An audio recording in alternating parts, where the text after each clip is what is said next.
Birinin ağzından çıkmadan önce düşüncelerini bildiğinizi hayal edin. Başka birinin zihninin labirentinde saklı sırları bildiğinizi düşünün. Bu, insanlığı yüzyıllardır büyüleyen zihin okuma sanatının çekici cazibesidir. Tarih boyunca, mistik güçler ve altıncı his algısı kavramı, kolektif hayal gücümüzde önemli bir yer edinmiştir. Eski kahinlerden günümüz medyumlarına kadar, zihnin sırlarını çözme arzusu sayısız hikayeye, inanca ve uygulamaya ilham kaynağı olmuştur. Peki, ama bilim bu olağanüstü iddialar hakkında ne diyor? Başkalarının düşüncelerine ve duygularına doğaüstü yollarla gerçekten erişebilir miyiz? Bu video, psikoloji ve mistisizmin ilgi çekici kesişimini ele alarak zihin okumanın psikolojik temellerini ve bu gizemli olguya ilişkin bilimsel bakış açılarını inceliyor. Zihnin gizemlerini ve zihin okumanın büyüleyici, genellikle tartışmalı dünyasını çözmek için çıktığımız bu yolculukta bize katılın.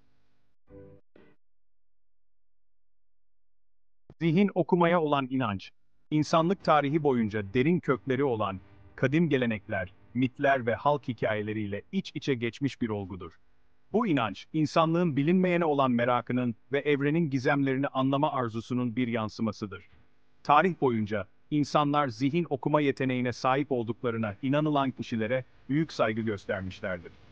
Kültürler arasında şamanlar, kahinler ve görücüler, ruhlarla iletişim kurma, geleceği tahmin etme ve başkalarının düşüncelerini anlama konusundaki sözde yeteneklerinden dolayı saygı görürlerdi. Şamanlar, topluluklarının ruhani liderleri olarak kabul edilir ve ritüelleri aracılığıyla hem bireysel hem de toplumsal sorunlara çözümler ararlardı. Kahinler ise, geleceği görme yetenekleriyle kralların ve liderlerin kararlarını etkilerdi. Antik Yunan'da Delphi kahini, tanrılara giden bir kanal olduğuna inanılırdı ve imparatorlukların gidişatını etkileyen şifreli kehanetlerde bulunurdu. Delphi kahini, Apollon tapınağında oturur ve Tanrı'nın mesajlarını iletirdi.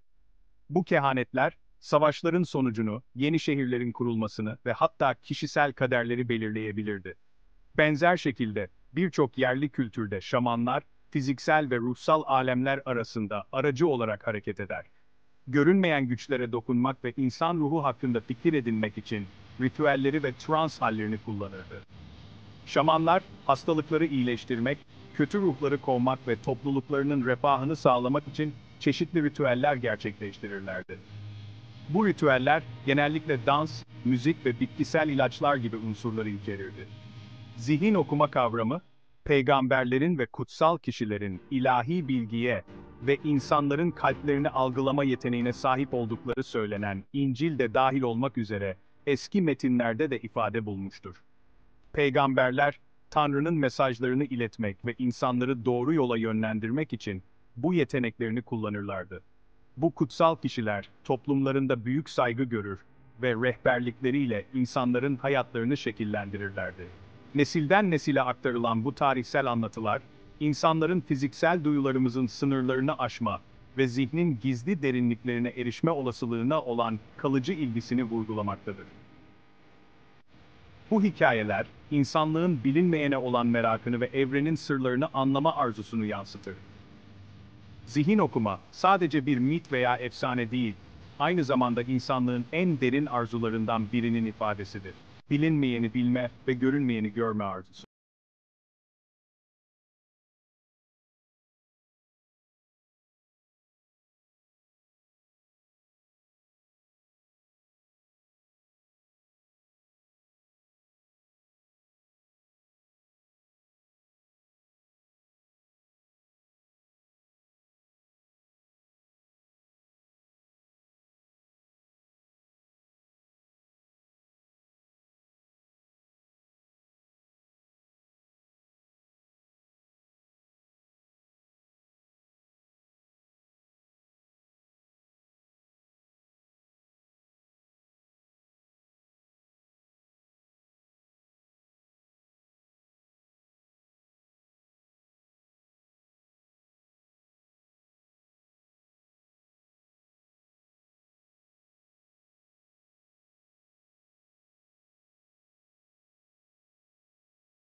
Dördüncü bölüm. Soğuk okuma. Bir yetenek mi yoksa altıncı his mi? İddia edilen zihin okuma yetenekleri için en yaygın açıklamalardan biri soğuk okuma sanatıdır. Bu teknik, insanların zihinlerini okuma veya geleceği görme yeteneğine sahip olduklarını iddia edenlerin kullandığı bir yöntemdir. Soğuk okuma, sihirbazlar, mentalistler ve hatta bazı medyumlar tarafından zihin okuma veya basiret yanılsaması yaratmak için kullanılan bir tekniktir. Bu teknik, izleyicilerin dikkatini çekmek ve onları etkilemek için kullanılır. Bir kişinin görünüşüne, beden diline ve farkında olmadan ortaya koyabileceği ince ipuçlarına dayanarak, hayatı, kişiliği veya deneyimleri hakkında yüksek olasılıklı tahminlerde bulunmayı içerir. Bu tahminler, genellikle genel ve belirsizdir. Böylece birçok kişi tarafından doğru kabul edilebilir. Yetenekli soğuk okuyucular, gözlem ustalarıdır ve yaptıkları çıkarımları ürkütücü bir şekilde doğru gösteren bir dizi psikolojik numaraya sahiptir. Bu numaralar, izleyicilerin tepkilerini dikkatlice analiz etmeyi ve bu tepkilere göre tahminlerini ayarlamayı içerir. Genellikle belirsiz ifadeler, yönlendirici sorular kullanırlar ve izleyicilerinin tepkilerini okuyarak bilgi toplama ve açıklamalarını buna göre uyarlama konusunda keskin bir yeteneğe sahiptirler. Bu, izleyicilerin kendilerini anlaşıldığını hissetmelerini sağlar ve soğuk okuyucunun yeteneklerine olan inancı artırır. Soğuk okuma kuşkusuz öğrenilebilen ve geliştirilebilen bir beceri olsa da, zihin okuma algısı yaratmadaki etkinliği, telkinin gücünü ve insanların rastgele veya belirsiz bilgilerde bile anlam ve örüntüler bulma eğilimini vurgulamaktadır. Bu teknik, insanların zihinlerini okuma yeteneğine sahip olduklarını iddia edenlerin kullandığı en güçlü araçlardan biridir. Ve bu nedenle soğuk okuma, hem bir yetenek hem de bir tür altıncı his olarak görülebilir. 5. Bölüm. Beyin, gizemlerin ufku. İnsan beyni, olağanüstü bilişsel, yaratıcılık ve bilinç yeteneklerine sahip, son derece karmaşık bir organdır. Bu organ, düşüncelerimizi, duygularımızı ve davranışlarımızı yönlendiren bir merkezdir. Her bir nöronun ve sinapsın işleyişi, beynin karmaşıklığını ve gücünü ortaya koyar. Onlarca yıllık bilimsel araştırmaya rağmen tüm gizemlerini çözmekten hala çok uzağız.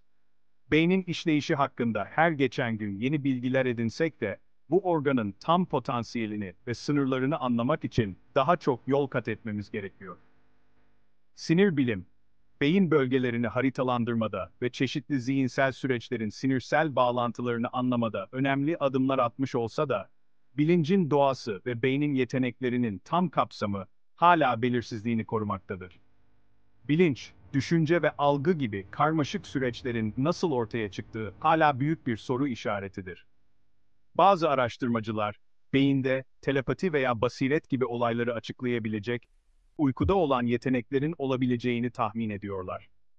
Bu tür yeteneklerin varlığı, bilim kurgu ve popüler kültürde sıkça yer alsa da, bilimsel olarak kanıtlanmış değildir.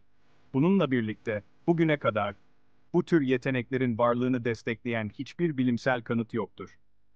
Bilim insanları, bu tür iddiaları dikkatle incelemekte ve her zaman somut kanıtlar aramaktadır. Bilim camiası genellikle zihin okuma iddialarına şüpheyle yaklaşmakta ve bu tür olağanüstü iddiaları desteklemek için titiz ampirik kanıtlar talep etmektedir. Herhangi bir iddianın geçerliliği, tekrarlanabilir ve güvenilir deneylerle desteklenmelidir. Beyin bir keşif sınırı olmaya devam ederken, paranormal iddialara eleştirel düşünme ve bilimsel titizliğe bağlı kalarak yaklaşmak esastır. Bilimsel yöntemler ve eleştirel düşünme, beynin gizemlerini çözmede en güçlü araçlarımızdır.